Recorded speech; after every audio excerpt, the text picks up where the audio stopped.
तो सबसे पहले आपको बता दूं पाठशाला में आज कौन कौन सा चैप्टर खुलेगा। पाठशाला में सबसे पहले चुनाव की बात होगी। मैं भी वोट डालकर आया हूं, इसमें तो आपको नहीं दिख रहा होगा थोड़ा दूर से, लेकिन हाँ वोट मैंने डाला है, आपने भी डाला होगा। पश्चिमी यूपी में पहले राउंड की वोटिंग का ट्रेंड क्या कह रहा है आज आपको यह बताऊंगा। साथ ही यूपी का विनर कौन यूपी जीत रहा है, क्या वो पहले ही राउंड में लॉक हो गया है, और यूपी चुनाव में सीक्रेट वोट वाला चैप्टर क्या कह रहा है, आज इसकी भी चर्चा होगी। इसके अलावा चर्चा करूंगा हिजाब पर हिपोक्रेसी की क्लास लगेगी आज। बहुत तमाशा देख लिया, आज जरा कायदे से क्लास लगेगी। उसके बाद चर्चा करूंगा हिजाब पर दुनिया से सीखने वाला चैप्टर क्या कह रहा है, क्योंकि हमारे यहां जो पूरा मसला है वो धर्म से जोड़ दिया गया। तो जरा धर्म के मसले में दुनिया को भी लेकर आते हैं और देखते हैं दुनिया क्या कह रही है। और आपको यह भी बताऊंगा आज पाठशाला में कि क्या मंगल ग्रह पर 1 फुट वाले इंसान रहते हैं, इसके सबूत मिल गए, तो वो बात भी होगी।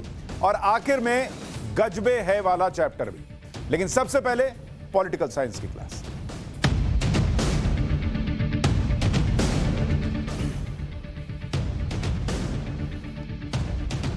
पॉलिटिकल साइंस की क्लास में आज यूपी चुनाव का चैप्टर।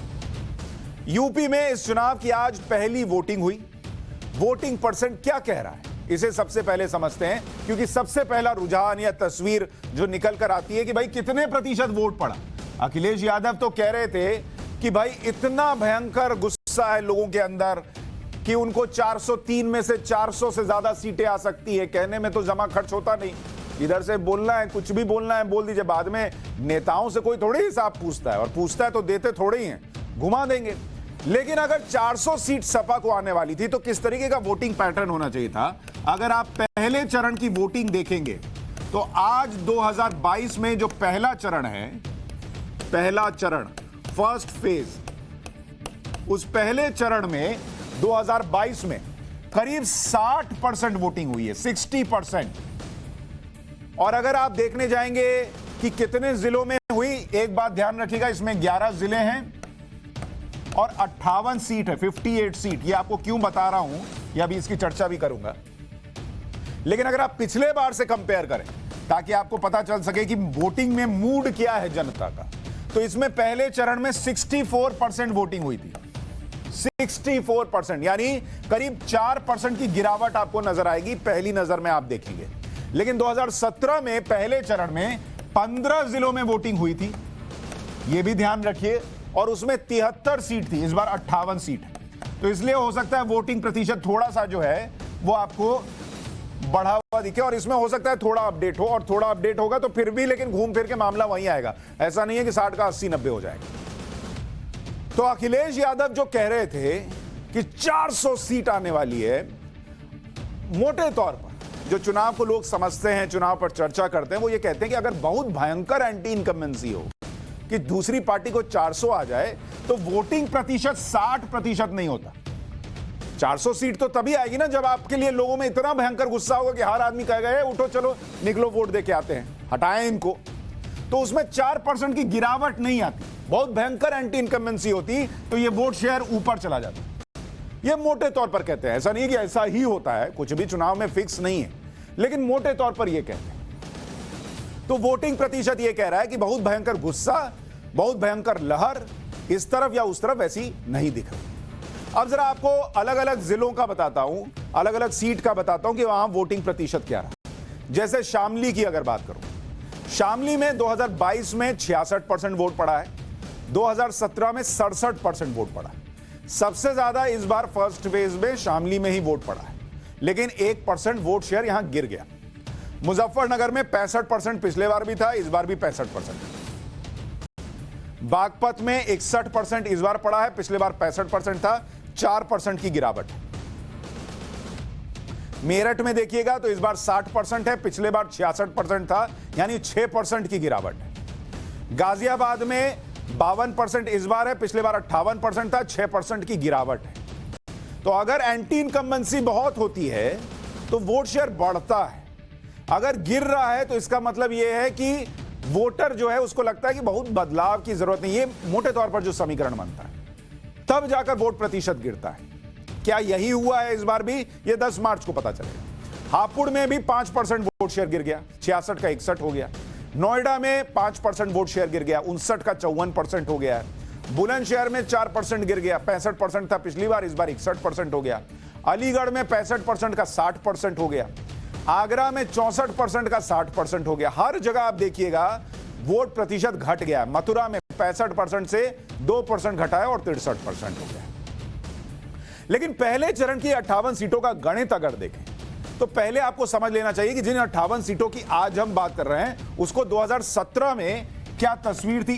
इन्हीं 58 सीटों पर अगर आप देखने जाएंगे तो 2017 कहता है कि इसमें बीजेपी को 58 सीट टोटल थी, या इस बार भी है।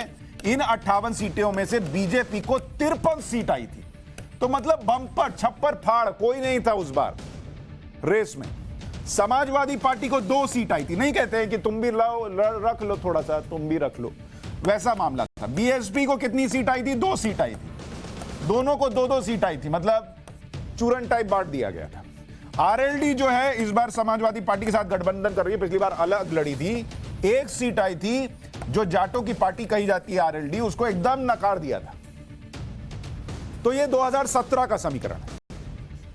लेकिन अगर वोट मार्जिन देखें तो बीजेपी की जो ये 53 सीट है, इसमें क्या स्थिति थी आपको समझना चाहिए, ताकि आपको पता चले कि अगर वोट प्रतिशत घट रहा है तो इसके क्या मायने निकलते हैं। जरा इस समीकरण को भी समझिए।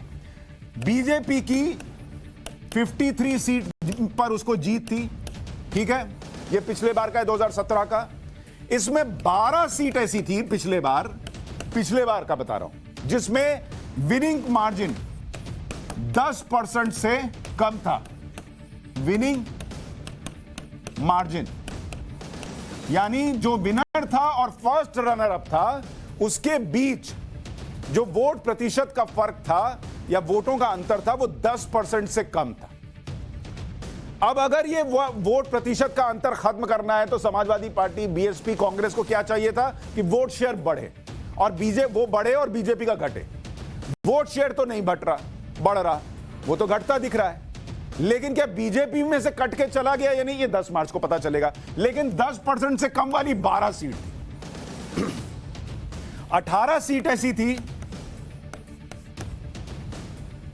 जहां पर जीत का अंतर 10% से लेकर 20% का वोट शेयर था, इतना अंतर था। फिर 10 सीट ऐसी थी जहां पर अगर आप देखने जाएंगे तो यहां पर जीत का अंतर 20% से लेकर 30% का अंतर था, यानी यहां बड़े मार्जिन से बीजेपी जीत रही थी। 10 सीट। 13 सीट ऐसी थी जहां पर विनिंग मार्जिन 30% से ज्यादा था, 30% से प्लस। अब अगर आप लॉजिकली सोचिए तो बीजेपी या कोई सेफोलॉजिस्ट अगर आकलन करने जाएगा तो वो ये कहेगा कि ये 23 सीट जो है, 23 सीट, जहां पर विनिंग मार्जिन 20 से 30% के बीच में आता है और 30% से भी ज्यादा है, ये बीजेपी के लिए एक तरफ से इन 53 में से सेफ सीट है। क्योंकि किसी का 30% वोट काट लेना बहुत आसान नहीं होता चुनाव में, थोड़े थोड़े में मामला गड़बड़ाता है। ये 18 सीट जो है ये बीच बीच की है, थोड़ा इधर थोड़ा उधर वाला मामला। और ये 12 सीट जो है जिस पर खेल हो सकता है। क्या ये खेल हुआ है? लेकिन अगर वोट प्रतिशत घट रहा है तो कैसे खेल हुआ होगा, यह प्रश्न लोगों के मन में होना चाहिए। कलम गिर गई, वोट प्रतिशत गिरा है कि नहीं, यह सवाल है। अब आपको एक चीज यह बताता हूं कि कहा यह भी जा रहा है कि पहले चरण में विनर लॉक हो गया। और यह क्यों कह रहा हूं आप इसको देखिए। पहला चरण जो जीतता है उत्तर प्रदेश में, जैसे T20 में नहीं होता है कि अगर आपने T20 में पावर प्ले में रन बना लिए तो जीतने की गुंजाइश बढ़ जाती है, बड़ा स्कोर बनाने की गुंजाइश बढ़ जाती है। तो उत्तर प्रदेश में 2017 में पहले चरण में किसको बंपर सीट आई? बीजेपी की। 53 सीट्स, 2-2-1। सरकार 2017 में किसकी बनी? बीजेपी की बनी। थोड़ा पलट के 2012 में जाते हैं, यही हो रहा है कि नहीं हो रहा है, जरा इसको देखते हैं। 2012 में पहले चरण में 55 सीट थी, उसमें अगर आप देखेंगे 5 सीट बीजेपी को, 5 सीट बीएसपी को, आरएलडी को 1 सीट, कांग्रेस को 3 सीट, बंपर सीट किसको? समाजवादी पार्टी को 41 सीट। तो यहां पहले चरण में जो आगे निकला सरकार 2012 में उसी ने बनाई, समाजवादी पार्टी ने। थोड़ा और पीछे जाते हैं, 2007 में देखते हैं वहां क्या तस्वीर थी। 2007 में बीजेपी 8, सपा 14, बीएसपी को 33 बम्पर सीट, आरएलडी 3, कांग्रेस 4। तो यहां भी पहले चरण में बीएसपी ने बाजी मारी, 60 में से 33 सीटें जीती। सरकार किसकी बनी 2007 में? बीएसपी की। इसलिए मैं कह रहा हूं कि आज ईवीएम में यूपी का विनर लॉक हो गया है, इसकी बड़ी गुंजाइश है। जिसने आज बढ़त बना ली है, जिसने पावर प्ले में रन बना लिया है, उसके आगे बढ़ जाने की गुंजाइश है।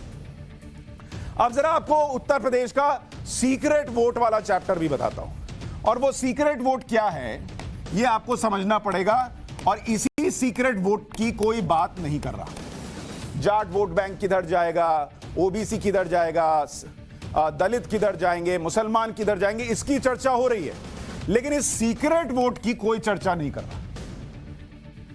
और सीक्रेट वोट की जब चर्चा की बात कर रहा हूं तो इसको ध्यान रखिए कि ये साइलेंट वोटर्स हैं, महिलाएं।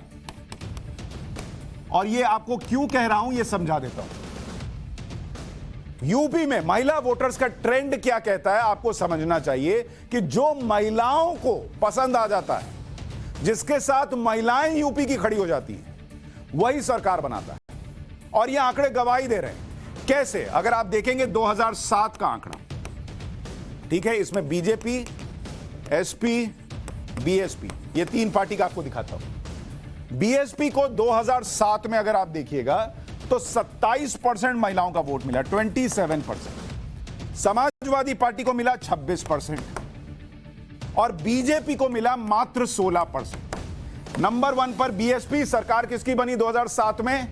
बीएसपी। अब आप देखिए 2012 में बीएसपी को कितना परसेंट वोट था महिलाओं का? 25%, 2% घट गया। समाजवादी पार्टी का कितना था? 5% बढ़ा और ये हो गया 31%। और बीजेपी का 2% घटा और उनका 14%। नंबर 1 पे कौन महिलाओं की पसंद? समाजवादी पार्टी। सरकार किसकी बनी 2012 में? समाजवादी पार्टी। अब आप देखिए 2017 में ये जो सीक्रेट वोटर है, साइलेंट वोटर है, वो क्या कर रहा था? इसमें अगर आप देखिएगा बीएसपी को 23%, 23%, इनका 2% वोट शेयर और घट गया। समाजवादी पार्टी का करीब 11% घट गया और उनको आया 20%। लेकिन सबसे बड़ा उछाल जो उत्तर प्रदेश में देखने को मिला वो बीजेपी के लिए था। ये 14%, 1 इधर 4 इधर, ये पलट गया, 41% हो गया, बम्पर बढ़त। और उत्तर प्रदेश के अंदर ये जो सीक्रेट वोट है महिलाओं का, वो सीधे अगर आप 2007 से देखिएगा 16% से 14 और 14 से 41 होते। बीजेपी की सीटें कितनी हो गई? 300 के पार। अच्छा, आपको लोकसभा का भी आंकड़ा दिखाता हूं। लोकसभा में बीजेपी को अगर आप देखेंगे, अगर आप महिला वोटर देखेंगे, महिला वोटर, और ये आपको लोकसभा का बता रहा हूं 2019 में, और ये बीजेपी का बता रहा हूं, और ये यूपी का है। 2019 में बीजेपी को 46% महिलाओं ने वोट किया, 46%।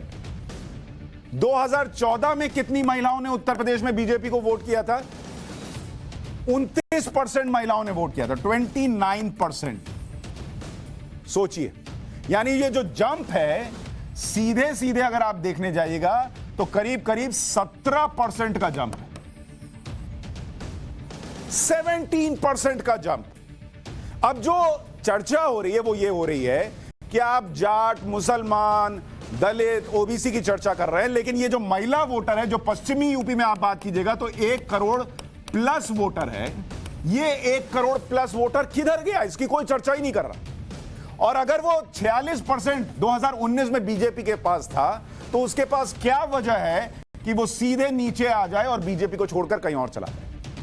महिला वोटर का सपोर्ट इसलिए बीजेपी को बढ़ा क्योंकि तमाम योजनाओं का सीधा लाभ महिलाओं को मिला। यूपी में लाभार्थियों का आंकड़ा आपको देखना चाहिए। महिला वोटर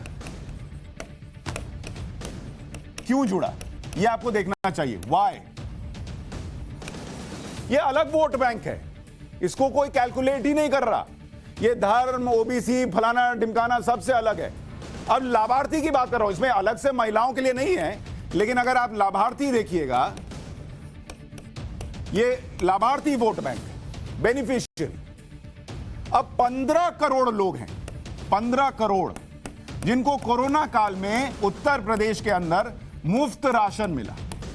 अब प्रधानमंत्री नरेंद्र मोदी को आप उस दिन सुन रहे होंगे, संसद में वो बयान जब दे रहे थे, अपनी बात रख रहे थे, उन्होंने क्या कहा था कि इस देश का गरीब जो है वो बहुत ईमानदार है, वो भूलता नहीं है उसके लिए किसने क्या किया है।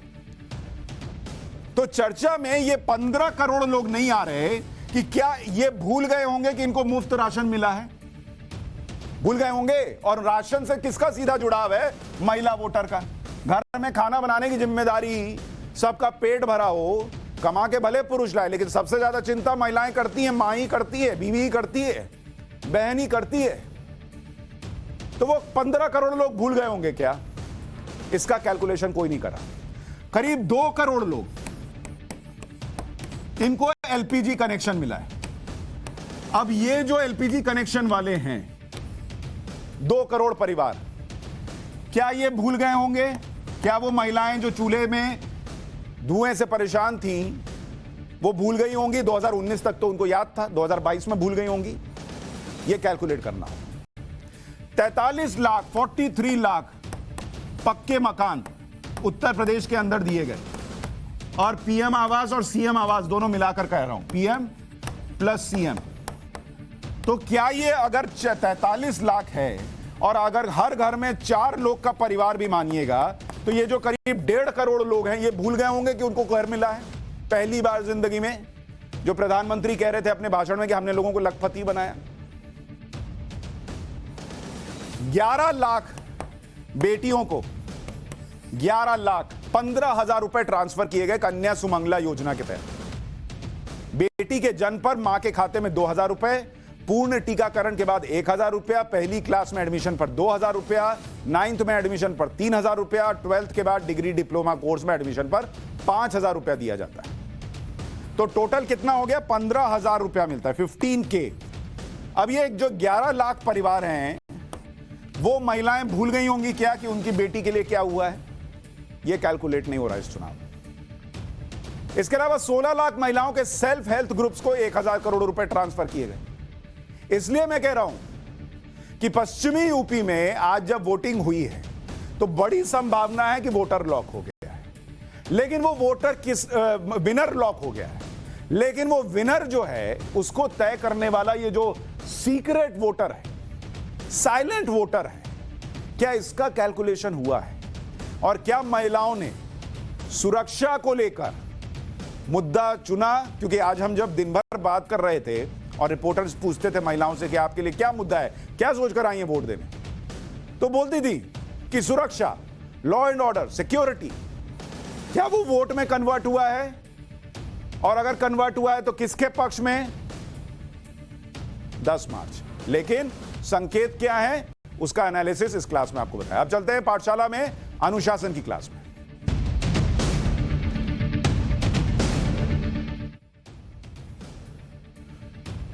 इस क्लास में हिजाब पर हिपोक्रेसी का चैप्टर अब खोलते। पिछले कई दिनों से हिजाब पर बड़ा तूफान उठा है। कर्नाटक के कॉलेज से शुरू हुए इस विवाद की गूंज पूरे देश में होने लगी। हिजाब के समर्थन में दलीलें दी जाने लगी कि हिजाब क्यों नहीं पहनेंगे, क्या मन जो आएगा वो पहनेंगे, स्कर्ट पहनेंगे, जीन्स पहनेंगे, बिकनी पहनेंगे, क्या नहीं पहनेंगे। वो लोग जो औरतों की आजादी की बात करते हैं, उन्हें भी औरतें पर्दे में अच्छी लग रही हैं। हिजाब को मर्जी का मामला बताया जाने लगा। कट्टरपंथी बहुत खुश हैं, क्योंकि वो तो यही चाहते हैं कि रहें हिजाब में। वो बच्चियों और महिलाओं को पर्दे में ही रखना चाहते हैं। और तथाकथित प्रोग्रेसिव सोच वाले लोग भी इन कट्टरपंथियों का समर्थन कर रहे हैं। वो इसे हिंदू मुस्लिम का मामला बनाने में जुटे हैं, लेकिन मामला हिंदू मुसलमान का नहीं है, ये याद रखिएगा। ये मामला पहनावे की आजादी का भी नहीं है, ये भी याद रखिएगा। ये मामला नियमों का है, ये मामला अनुशासन का है, ये मामला यूनिफॉर्म का है। क्योंकि स्कूल कॉलेज हो, कोई संस्था हो, वहां आप अपनी मर्जी का कुछ भी पहनकर चले जाएं, ये नहीं होता। फिर ड्रेस कोड नाम की जो डिक्शनरी में शब्दावली है, इसको डिलीट मार दीजिए, उड़ा दीजिए कि ड्रेस कोड कुछ नहीं होगा, मर्जी का कोड होगा। कर्नाटक के इस मामले का अपडेट क्या है, पहले वो सुन लीजिए। कर्नाटक हाईकोर्ट की बड़ी बेंच के पास मामला चला गया। 3 जजेस की बेंच है। आज सुनवाई हुई, सोमवार को अगली सुनवाई होगी। तब तक कॉलेज में हिजाब पहनकर आने पर रोक लगा दी। जब तक हम नहीं कह देते हिजाब हिजाब मत पहन के आओ और कोई भगवा भी पहन के नहीं आए, सब स्टूडेंट की तरह। फैसला आएगा तब देखेंगे। अच्छा, मामला शुरू कब हुआ? कर्नाटक के उडुपी में एक गवर्नमेंट कॉलेज है। मुस्लिम छात्राओं ने विरोध प्रदर्शन शुरू किया और यह कहा कि उन्हें हिजाब पहनने से रोका गया। कॉलेज का कहना है कि कैंपस में हिजाब पहनने से नहीं रोका गया, सिर्फ यह कहा गया कि क्लासरूम में हिजाब उतार कर आ जाए। लेकिन छात्राओं का कहना है कि उन्हें क्लासरूम के अंदर भी हिजाब पहनने दिया जाए।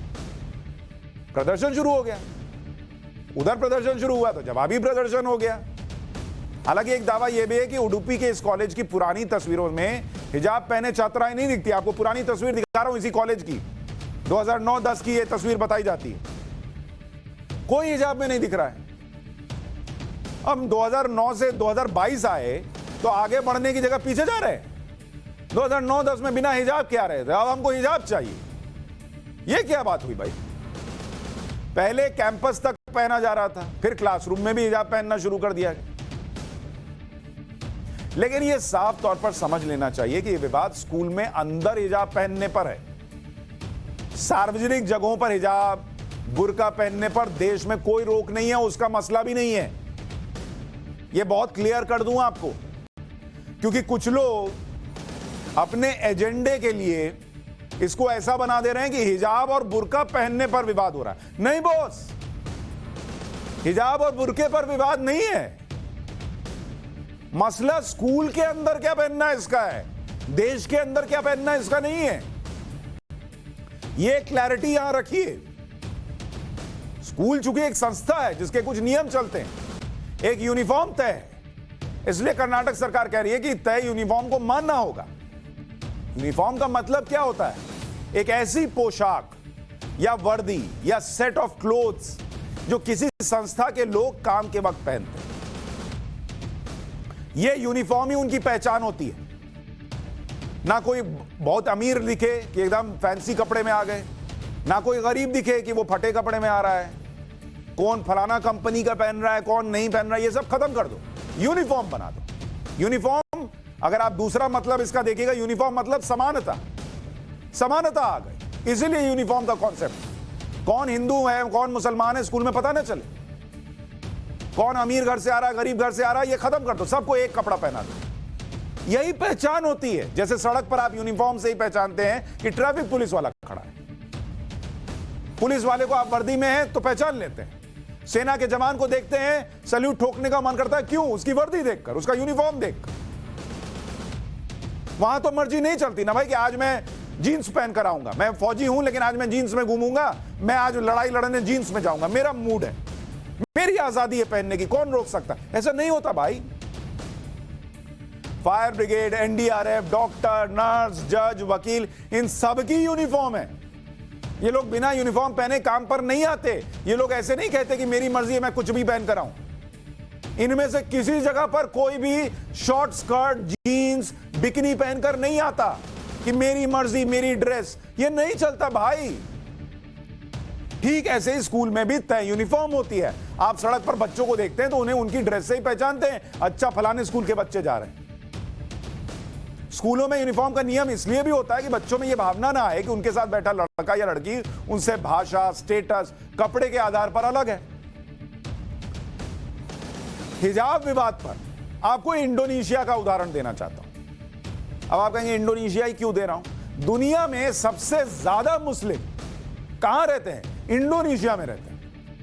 इंडोनेशिया की जब बात कर रहा हूं, आप देखिए इंडोनेशिया के अंदर वहां जो आबादी है वो करीब, आबादी इनकी है 28 करोड़, 28 करोड़ की आबादी है इनकी। आबादी इज इक्वल टू 28 करोड़। और इस 28 करोड़ की आबादी में जो मुस्लिम हैं वो कितने हैं? 23 करोड़, 23 करोड़। दुनिया में सबसे ज्यादा मुस्लिम आबादी कहां रहती है? वो रहती है इंडोनेशिया में। इंडोनेशिया में पिछले साल तक स्कूलों में लड़कियों को हिजाब पहनना अनिवार्य था। स्टूडेंट हो, टीचर हो, सब पहन के आ रहे थे। फिर चाहे वो मुस्लिम हो या गैर मुस्लिम हो, वो भी पहन के आ रहे थे। लेकिन बीते साल फरवरी में इंडोनेशिया ने स्कूलों में मैंडेटरी हिजाब को बैन कर दिया।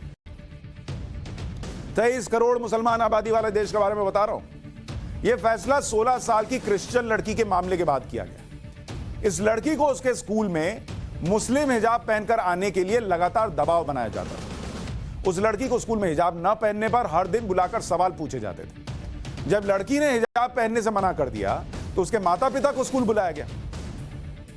लेकिन लड़की के माता पिता ने स्कूल में मीटिंग का वीडियो बना लिया और इसे सोशल मीडिया पर पोस्ट कर दिया। वायरल हो गया, हंगामा हो गया। उस स्कूल को माफी मांगनी पड़ी। इंडोनेशिया सरकार को स्कूलों में अनिवार्य हिजाब को बैन करना पड़ गया। वहां के धार्मिक मामलों के मंत्री ने इस पर बड़ी बात कही कि धार्मिक पहचान को अभिव्यक्त करने के नाम पर दूसरों की आजादी में दखल देने का अधिकार किसी का नहीं है। यह 23 करोड़ की मुस्लिम आबादी वाले इंडोनेशिया में हुआ कि आप हिजाब पहनकर स्कूल ना आए, मैंडेटरी नहीं। लेकिन कट्टरपंथी कहीं के भी हों, वो नहीं मानते। आपको उज्बेकिस्तान का उदाहरण देता हूं। उज्बेकिस्तान के स्कूलों में लड़कियों के हिजाब पहनने पर रोक लगा दी गई। उज्बेकिस्तान की सेक्युलर पहचान को बनाए रखने के लिए यह फैसला हुआ कि हिजाब हटा दो भाई। लेकिन कई मुस्लिम पेरेंट्स ने इस वजह से अपनी बच्चियों को स्कूल भेजने से मना कर दिया, जिसके बाद मजबूरन सरकार को फैसला बदलना पड़ा। छात्राओं को स्कूल में हेड स्कार्फ पहनकर आने की इजाजत दी गई, हालांकि शर्त के साथ कि उनका चेहरा ढका नहीं होना चाहिए। उज्बेकिस्तान में पब्लिक प्लेस में हिजाब पहनने पर रोक थी। इसके साथ ही बच्चों को मस्जिदों में जाने की इजाजत नहीं थी। प्रार्थना के लिए लाउडस्पीकर के इस्तेमाल पर भी रोक थी। पर कट्टरपंथियों के दबाव में ये सारे बैन हटाने पड़े। क्या भारत को कट्टरपंथी देश बनाना चाहते हैं? असली समस्या इसी कट्टरपंथी सोच की है ना भाई। इसी वजह से आज भी जब पर्दा, बुर्का, हिजाब पर रोक लगाने की बात होती है तो कट्टरपंथियों का क्या होता है? विरोध शुरू हो जाता है। ये तर्क दिए जाने लगते हैं कि मुस्लिम कम्युनिटी को दबाया जा रहा है, ये इस्लामोफोबिया है। ये वर्ड एकदम से चढ़ गया मुंह पे, कुछ इस्लामोफोबिया है। जबकि इतिहास को देखिएगा तो सच ये है कि 1936 में यानी आज से 86 साल पहले ईरान के शासक रेजा शाह पहलवी ने हर तरह के पर्दे को बैन कर दिया था। हर तरह के पर्दे को 1936 में जो पर्दा पहने दिखता था उसे पीटा जाता था, उनको बुर्का, हिजाब, नकाब फाड़ दिया जाता था उनका। इसी ईरान में 1979 में ऐसा इस्लामिक आंदोलन हुआ कि महिलाओं के लिए पर्दा जरूरी कर दिया गया। उल्टा जाएंगे क्या? 1924 में टर्की में तब के शासक मुस्तफा कमाल अतातुर्क ने सार्वजनिक जगहों पर हिजाब, नकाब को बैन कर दिया। लेकिन 2013 में टर्की में राष्ट्रपति अर्दोगन ने पर्दा पर किसी भी तरह के बैन को हटा दिया। यानी एक ही मुस्लिम देश में अलग अलग वक्त पर अलग अलग नियम बनाए गए। मतलब मामला धार्मिक नहीं है ना भाई, शासकों की मनमर्जी और कट्टरपंथियों के दबाव का ना है। अगर धर्म का होता तो एक बार है, एक बार नहीं है, ऐसा कैसे होगा? और वो भी उन देशों में जहां इस्लामिक कानून चल रहा है या इस्लामी जो मुसलमानों की आबादी है वो ज्यादा है। आज भी यही हो रहा है। मसला धर्म का बताया जा रहा है, नहीं धर्म का। इजिप्ट की राजधानी कायरो में एक यूनिवर्सिटी है, अल अजहर यूनिवर्सिटी। यह इस्लामिक शिक्षा की सबसे पुरानी यूनिवर्सिटी है। इस्लामिक मामलों में इस यूनिवर्सिटी के रेफरेंस दिए जाते हैं। करीब 1000 साल पुरानी यूनिवर्सिटी। 2009 में अल अजहर यूनिवर्सिटी ने स्टूडेंट्स और टीचर्स दोनों के लिए नकाब पहनने पर रोक लगा दी थी। यह कहा गया था कि नकाब हटाने से छात्राओं का कॉन्फिडेंस लेवल बढ़ेगा, कंफर्ट बढ़ेगा, सामंजस्य बढ़ेगा, टीचर्स के साथ छात्राओं का तालमेल ठीक रहेगा। यूनिवर्सिटी के डीन ने कहा था कि पर्दे का इस्लाम से कोई लेना देना नहीं है। अरे एक ही इस्लाम है ना भाई। वहां कुछ, यहां कुछ, इंडिया में, कर्नाटक में कुछ और दिल्ली में कुछ नहीं ना होगा इस्लाम। इसी तरह से सीरिया ने भी 2010 में सभी यूनिवर्सिटीज में नकाब पहनने पर बैन लगा दिया था। नकाब, हिजाब, बुर्का का अंतर ही बहुत लोगों को पता ही नहीं है। थोड़ा इसको सुन लीजिए, समझ लीजिए। हिजाब वो है कि जिसमें चेहरा ढका हुआ नहीं होता है। इसमें बाल, कान, गला, छाती कवर होना चाहिए। इसे हेड स्कार्फ भी कह सकते हैं आप। नकाब वो है इसमें आंखों को छोड़कर पूरा शरीर ढक जाता है। मुस्लिम देशों में इसका ज्यादा इस्तेमाल होता है। और बुर्का इसमें सिर से पैर तक पूरा शरीर कवर होता है। आंखों पर जालीदार कपड़ा होता है। बुर्के में भी दो तरीके के होते हैं, एक ब्लू और एक ब्लैक। ब्लू बुर्का सिंगल पीस होता है और ब्लैक बुर्का 3 पीस का होता है। हिजाब विवाद अभी हाईकोर्ट में है और हाईकोर्ट के सामने एक सवाल यह है कि क्या कुरान में महिलाओं के लिए हिजाब, नकाब, बुर्का पहनना जरूरी है क्या? मुस्लिम स्कॉलर प्रोफेसर जीनत शौकत अली के मुताबिक कुरान में बुर्का, अबाया, नकाब जैसे शब्दों का जिक्र ही नहीं। कुरान में हिजाब का जिक्र 7 बार किया गया है, लेकिन कुरान में हिजाब का जिक्र कपड़ों के लिए नहीं हुआ। कुरान में लिखे हिजाब का महिलाओं के पहनावे से लेना देना नहीं है। कुरान में कपड़े पहनने के किसी विशेष तरीके के बारे में कहा ही नहीं गया है। वो कह रही है कि कुरान में कपड़े पर नहीं, सभ्यता और शीलता पर जोर दिया गया। यह सभ्यता और शीलता महिला और पुरुष दोनों पर लागू होती है। पहनावे और दिखावे दोनों में सभ्यता और शीलता बनाए रखनी चाहिए। पुरुष और महिलाएं दोनों के लिए कहा गया कि नजरें नीची रखनी चाहिए। महिलाओं से तो नजरें नीचे करवा दी, पुरुष देख रहे टक टक टक टक। महिलाओं को तो बुर्का पहना दिया, पुरुष खुले में घूम रहे। अब सबसे बड़ा सवाल यही है कि अगर कुरान में महिलाओं को हिजाब पहनने, सिर से पांव तक खुद को ढकने की बात कही गई है या नहीं कही गई है, तो फिर पुरुषों से क्यों कहा गया कि वो अपनी नजर नीची रखें? अगर उनसे कह दिया गया होता कुरान में कि महिलाएं बुर्का ही पहनेंगी, सिर से पांव तक ढकी होंगी, तो पुरुष को यूं क्यों कहना पड़ता कि तुम नजर नीची रखो? भाई जब वो ढकी है तो नजर नीची क्या रखनी है, फिर ऊपर रखो। लॉजिक देख रहे हैं? इसका मतलब यह है कि अपने अपने तरीके से व्याख्या की गई और अपने मनमाने तरीके से यह कहकर मुस्लिम महिलाओं पर पर्दे का पहनावा थोप दिया गया कि यह तो धर्म में कहा गया। भारत में इस बात पर जंग छिड़ी है कि हिजाब पहनकर स्कूल में एंट्री मिलेगी या नहीं। दूसरी तरफ ऐसे देश हैं जो सार्वजनिक जगहों पर भी बुर्का, हिजाब, नकाब बैन कर रहे हैं, जैसे नीदरलैंड। सार्वजनिक जगह पर चेहरा ढकना बैन है। यहां पर अगर ढकिएगा तो 12,865 रुपए का फाइन है। तो चेहरा ढकने का बहुत मन कर रहा है तो पर्स में पैसा लेके चलिए, फाइन दीजिए, फिर ढकिए। अब 12,865 रुपया दीजिएगा तो लोग ये भी कहेंगे कि चेहरा ढका ही रहे। लोग नहीं तो पूछेंगे कौन है भाई जो पैसा दे के चेहरा ढका। फ्रांस है, 12,000 रुपए का फाइन है और 1 साल की जेल है अगर आपने किसी का चेहरा ढकने पर मजबूर किया। जेल जाइएगा तो लोग हंसेंगे, किस लिए आए हो? किसी को बोले थे पर्दा करने के लिए। श्रीलंका में पिछले साल ही राष्ट्रीय सुरक्षा का हवाला देते हुए सार्वजनिक जगहों पर चेहरा ढकने पर रोक लगा दी। बेल्जियम में बुर्का, नकाब बैन है। नियम तोड़ने वालों को 7 दिन की जेल तक हो सकती है। कुछ लोगों को यहां चीन के अलावा किसी की बात समझ में नहीं आती। चीन के शिनजियांग प्रांत में बुर्का तो बैन है ही, पुरुषों को लंबी दाढ़ी रखने की भी इजाजत नहीं है वहां पर। वहां एक शख्स को इसलिए जेल में डाल दिया गया क्योंकि उसने दाढ़ी हटाने से इनकार कर दिया था। डेनमार्क में भी बुर्के पर बैन है। नियम के उल्लंघन पर 11,000 रुपए का फाइन है। ऑस्ट्रिया में भी आप सार्वजनिक जगहों पर चेहरा ढक नहीं सकते। ऐसा किया तो 13,000 रुपए का फाइन देना होगा। बुल्गारिया में साल 2016 से बुर्के पर बैन है। अगर सार्वजनिक जगहों पर बुर्का पहनने पर 64,000 रुपए का जुर्माना देना पड़ता है। जर्मनी में कुछ राज्यों में बुर्का बैन है। नॉर्वे में 2018 में बुर्के को बैन कर दिया। स्कूलों में चेहरा ढकने पर रोक लगाई गई। रूस के स्ट्रोपोल रीजन में भी बुर्के पर बैन है।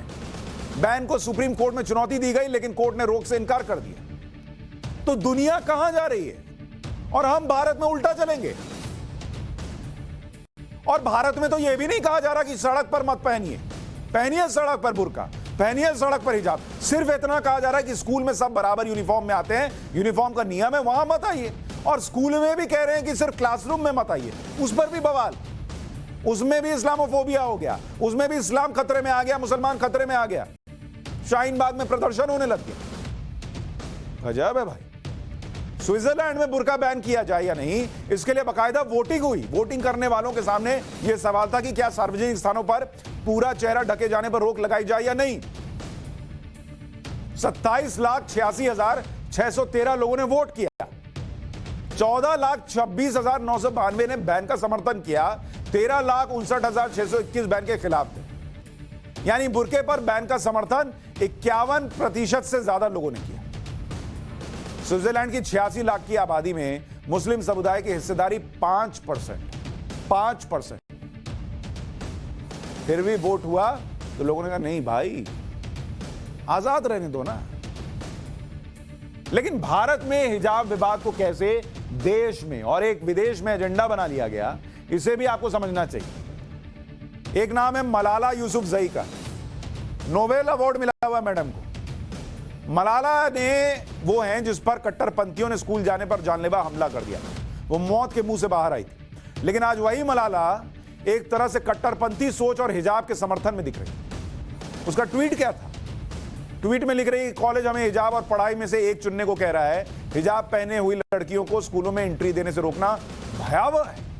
कम या ज्यादा कपड़े पहनने के लिए महिलाओं का वस्तुकरण किया जाता है। भारतीय नेताओं को मुस्लिम महिलाओं को हाशिए पर जाने से रोकना चाहिए।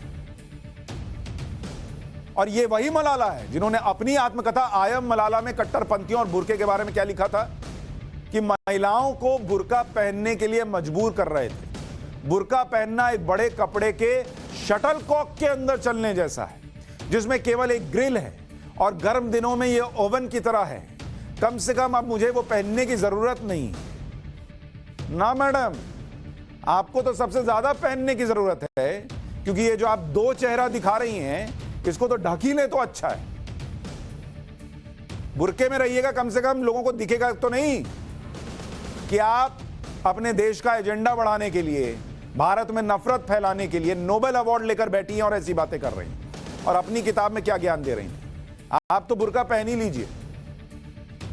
भारत विरोधी एजेंडा चलाने का मौका मिले तो पाकिस्तान सबसे आगे हो जाता है। तुरंत पाकिस्तान में ट्वीट होने लगते हैं। वहां के विदेश मंत्री शाह महमूद कुरैशी ने ट्वीट किया, मुस्लिम लड़कियों को शिक्षा से वंचित करना मौलिक मानव अधिकारों का घोर उल्लंघन है। किसी को भी इस मौलिक अधिकार से वंचित करना, उन्हें हिजाब पहनने पर आतंकित करना बिल्कुल दमनकारी है। दुनिया को यह महसूस करना चाहिए कि मुसलमानों को आइसोलेट करने की भारत की योजना का हिस्सा। हर चीज में मुसलमान खींच के ले आते। इनको ऐसा लगता है कि ऐसा कर देंगे तो भारत का मुसलमान इनके साथ सेट हो जाएगा और वहां शांति फैला देंगे। इस क्रोनोलॉजी को आपको समझना पड़ेगा। जैसे ही हिजाब विवाद शुरू हुआ वैसे ही सारे एक्टिविस्ट बोलने लगे, हुआ वैसे ही खुद को नारीवादी बताने वाले ट्वीट करने लगे। दिल्ली का शाहीन बाग एक्टिव हो गया। बुधवार को शाहीन बाग में कुछ महिलाओं और लड़कियों ने सड़क पर उतरकर नारेबाजी कर दी। क्यों भाई, आपको क्या तकलीफ है? आपको सड़क पे कोई रोक रहा है बुर्का पहनने से, हिजाब पहनने से? मामला कोर्ट में है ना, कोर्ट सुन रहा है ना, एक तरफा फैसला नहीं कर रहा ना। जजेस बढ़ा के और ऐसा फैसला है कि सबको स्वीकार्य हो, सबकी बात सुन ली जाए, अलग अलग राय आ जाए, ये कर दिया ना। तो ये करने की क्या जरूरत है? सड़क पर उतर के नारेबाजी कर रहे हैं, कह रहे हैं कि हिजाब पहनना उनका संवैधानिक और धार्मिक अधिकार है, वो इसके समर्थन में प्रदर्शन करें। पहनिए ना भाई, कौन रोक रहा है? पर स्कूल में क्यों पहनिएगा? मलाला हो, ग्रेटा थनबर्ग हो, रिहाना हो, सब याद है ना आपको? सेलिब्रिटी भारत के मामलों में खूब बोलते हैं, लेकिन जब दूसरे देशों की बात आती है तो चुप हो जाते हैं। कनाडा में आपको याद है, मैंने अभी दिखाया था 2 दिन पहले, ट्रक ड्राइवर्स का बड़ा प्रोटेस्ट चल रहा है। इनमें से कोई बोला, आपको सुनाई दिया? मलाला बोली? ये कनाडा की तस्वीर देखिए। भारत में किसान आंदोलन पे सब अपना छाती पीट रहे थे। अब ये इस पे क्यों नहीं बोलते ये लोग, अगर मानवाधिकार के बारे में सोचते हैं? 15 जनवरी को कनाडा में नियम लागू हुआ कि कनाडा में एंट्री और अमेरिका जाने के लिए ट्रक ड्राइवर्स का वैक्सीनेशन का सबूत दिखाना। सबूत नहीं है तो 14 दिन क्वारंटीन रही। अब वो आदमी कमाएगा कि खाएगा और कि 14 दिन क्वारंटीन में रहेगा? ड्राइवर विरोध करने लगे, दूसरों के संपर्क में आते नहीं है, पूरे टाइम तो गाड़ी चला रहे हैं। अब क्या कोरोना पीछे पीछे आ रहा है क्या? ओवरटेक करके घुस जाएगा क्या? उनका ज्यादातर वक्त ट्रक में ही बीत रहा है ना भाई, इसलिए उन्हें छूट मिलनी चाहिए, उन्होंने कहा। लेकिन इसमें जहां इनका राशन पानी रोक दे रही है सरकार, जहां कनाडा का प्रधानमंत्री छुपा छुपा फिर रहा है, इनको बता रहा है कि ये देश को बर्बाद करना चाहते हैं, इन पर कोई कुछ नहीं बोल रहा। और जिस भारत में ट्रैक्टर लेकर चढ़ गए पुलिस पर, उसको भी आजादी दी गई वो भी करने की, उस पर हंगामा कर रहे हैं। तो क्रोनोलॉजी। लेकिन फिर वही कहूंगा, हिजाब और बुर्के का विरोध नहीं है, स्कूल के यूनिफॉर्म का मसला है, एकता का मसला है। सोचिए। पाठशाला में अब स्पेस साइंस की क्लास में आपको लिए चलता हूं।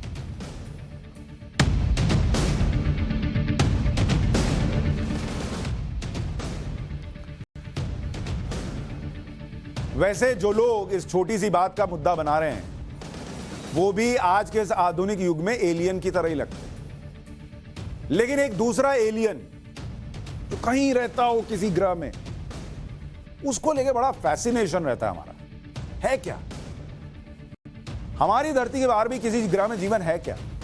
क्या किसी दूसरे ग्रह पर कोई प्राणी रहता है क्या, जिसको एलियन बोलते हैं ना भाई? ये सवाल बरसों से पूछा जा रहा है, बहुत पड़ताल भी हुई, फिल्में बन गई, सब हो गया, ऐसा अजीबोगरीब उनका चेहरा दिखा दिया। कभी कभी तो मुझे लगता है कि फिल्मों में एलियन का जो चेहरा दिखा देते हैं, अगर वो एलियन देख ले कि मेरे को इतना गंदा दिखा रहे हैं, तो वो एक बार तो पृथ्वी पर आ ही जाए और फिल्म बनाने वाले से बोले कि आप बोलो मैं ऐसा दिखता हूं क्या? आज भी इस पर रिसर्च हो रही है। आजकल एक बड़ा दावा मंगल ग्रह को लेकर हो रहा है। एक तस्वीर आई है, उसके आधार पर कह रहे हैं कि मंगल ग्रह पर 1 फुट का एलियन दिख गया है। सबसे पहले आपको तस्वीर दिखाता हूं, इस तस्वीर को डालिए। अब ये आप जो तस्वीर देख रहे हैं ये मंगल ग्रह की तस्वीर है और यहां ये जो हिस्सा आप देख रहे हैं, कहां गया भाई, ये जो हिस्सा आप देख रहे हैं, इस पत्थर पर एक फुट की कोई चीज दिख रही है और ये ऐसा लग रहा है कि कोई लेट कर जो है वो सनबाथ ले रहा है। ये मंगल ग्रह की तस्वीर बताई जा रही है और दावा किया जा रहा है कि इस तस्वीर में एक एलियन दिख रहा है और इसी के आधार पर कहा जा रहा है कि मंगल ग्रह पर जीवन है। अब ये अपने आप में बड़ा कमाल है। ये देखिए और क्लोज शॉट आपको दिखा रहे हैं, ऐसा नहीं लग रहा है कि कोई लेटा हुआ है, फिल्मी कलियां खिला रहा है या कोई मैगजीन पढ़ रहा होगा अगर उसके पास हो तो, लेटे लेटे अकेले में मजा कर रहा है। अच्छा, ये हवा में आई तस्वीर नहीं है कि किसी ने बना दिया। एक जमाने में एक पत्रकार साहब थे, वो अपने चैनल में हर दूसरे दिन एलियन उतार देते थे। आजकल लोगों को पत्रकारिता पे ज्ञान देते हैं, तो वो दौर अलग था, ये दौर अलग है। इसमें नासा की तस्वीर आपको दिखा रहे हैं। अमेरिका की स्पेस एजेंसी नासा के परसेवरेंस रोवर ने पिछले साल अप्रैल में तस्वीर भेजी और एक ब्लॉगर है अमेरिका का, वो तस्वीर खंगाल रहा था। वो देखते देखते बोला, अरे ये कौन दिख रहा है भाई? 1 फुट का एलियन लेटा है क्या पर्वत पे, रॉक पे? एलियन परसेवरेंस रोवर को देख रहा है जिसका चेहरा गर्दन पिंक और बाल रेड है। वो भाई ने एकदम क्लोजली देखी। एलियन ने डार्क कलर का सूट भी पहना है, उसने ये भी बोला, अब देखने में तो लग ही रहा है। कंधे पर ग्रे कलर का बैग जैसा ऑब्जेक्ट भी है, रॉक के पास एलियन के पैरों के निशान भी हैं। अब ये 1 फुट का जो दिख रहा है, ये बैठ के उसी रोवर को देख रहा है क्या? उसने कहा, और फोटो देखिए तो एकदम से मन में आ जाता कि अरे ये सही में है क्या? इस दावे के बाद मंगल ग्रह पर जीवन की बहस नए सिरे से शुरू हो गई। ब्रह्मांड में धरती के अलावा कहीं और जीवन की उम्मीद की जाती है तो वो मंगल ग्रह पे ही करते हैं और इसका बड़ा कारण है कि पृथ्वी और मंगल के बीच कई मामलों की समानताएं हैं। वहां का वातावरण पृथ्वी के वातावरण से अन्य ग्रहों की ज्यादा तुलना में मैच करता है। पृथ्वी का क्षेत्रफल 7,926 मील, मंगल से 2 गुनी बड़ी, चांद से 4 गुना बड़ी। मंगल का क्षेत्रफल 4,220 मील, आकार में पृथ्वी से आधा और चांद से 2 गुना। मंगल पर ग्रेविटी कम है, पृथ्वी का 100 किलोग्राम मंगल पर 38 किलो का हो जाता है। तो अगर आपका वजन ज्यादा है और आप सोच रहे हैं कि जिम जाके कौन मेहनत करे, तो मंगल चले जाइएगा तो और 38 किलो के हो जाइए। पर यह सोल्यूशन अभी लेने में थोड़ा समय है, उससे सस्ता आपको पड़ेगा कि जिम का मेंबरशिप ले लीजिए। पृथ्वी के वायुमंडल में 78% नाइट्रोजन है, 21% ऑक्सीजन है और 0.04% कार्बन डाइऑक्साइड है। मंगल पर 96% कार्बन डाइऑक्साइड है, 1.93% ऑर्गन है और 2% नाइट्रोजन और 0.14% ऑक्सीजन। मौसम के मामले में पृथ्वी और मंगल लगभग भाई भाई जैसे। पृथ्वी की तरह मंगल पर भी सर्दी, गर्मी, बारिश और बसंत के मौसम होते हैं। पृथ्वी का अधिकतम तापमान 58 डिग्री सेल्सियस, न्यूनतम -89 डिग्री सेल्सियस होता है। मंगल पर अधिकतम तापमान 30 डिग्री और न्यूनतम तापमान 140 डिग्री माइनस में चला जाता है। पृथ्वी पर 24 घंटे का एक दिन होता है, मंगल में 25 घंटे का एक दिन होता है, 1 घंटे का फर्क। पृथ्वी पर 365 से 366 दिन का साल होता है, मंगल ग्रह पर 687 दिन का एक साल होता है। मतलब वहां साल ज्यादा है, आपकी उम्र भी धीरे धीरे बढ़ेगी। दूसरा फायदा, वजन कम, उम्र भी कम। मंगल में मजा है बॉस, चलें क्या? पृथ्वी तक सूर्य की रोशनी 8.3 मिनट में आती है, मंगल तक सूर्य की रोशनी 12 मिनट में पहुंचती है।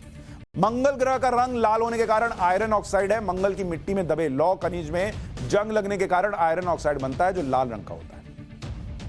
अब आपको मंगल ग्रह की वो तस्वीर दिखाता हूं जो आपको रोमांच से भर देगी। मंगल ग्रह पर जब हवा चलती है तो कैसी आवाज आती है, और नासा का परसेवरेंस रोवर जब चलता है तो कैसी आवाज होती है, सुनिए एक बार।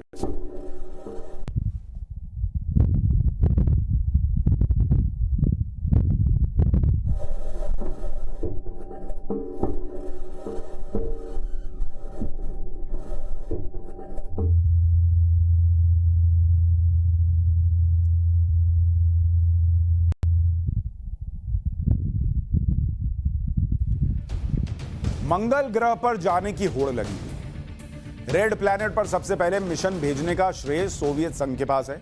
सोवियत संघ ने 10 अक्टूबर 1960 को पहला मंगल मिशन भेजा था। अब तक अलग अलग देशों ने 58 मंगल मिशन भेज दिए। भारत ऐसा देश है जिसने अपनी पहली कोशिश में मंगल पर जाने की कामयाबी हासिल की थी, जो कामयाबी किसी देश को नहीं मिली कि पहले बार में ही पहुंच जाए। भारत ने 24 सितंबर 2014 में मंगलयान लॉन्च किया था। पहले ही प्रयास में मंगल की कक्षा में स्थापित हुआ। मिशन मंगल का खर्च 450 करोड़ रुपए आया था। इसे मार्स ऑर्बिटर मिशन नाम दिया। मंगल पर जीवन के संकेतों का अध्ययन कर रहा है ये, और मंगल के वातावरण का भी अध्ययन कर रहा है ये ऑर्बिटर। लेकिन जो दावा अमेरिका के ब्लॉगर ने किया वो कितना सही है? क्या मंगल ग्रह की तस्वीर में एलियन होने की बात वाकई सच है, ये फिर एक भ्रम है? इसकी पड़ताल कई विशेषज्ञों ने की। उन विशेषज्ञों का क्या कहना है कि यह तस्वीर मंगल पर जीवन का संकेत नहीं है, तस्वीर कोई बड़ी वैज्ञानिक खोज नहीं है, तस्वीर में दिखा एलियन आंखों का धोखा है, और इस भ्रम को पेरिडोलिया कहा जाता है। जैसे बादलों या तारों में काल्पनिक आकृति दिखती है वैसे ही दिख रहा है, ये जो एक्सपर्ट्स है वो कह रहे हैं। अब जो एक्सपर्ट्स कह रहे हैं वही सही है या जो दिल कह रहा है वो सही है? आप इसके बारे में सोचिए। तब तक हम पाठशाला को थोड़ा रेस्ट देते हैं, कल मिलते हैं। नमस्कार।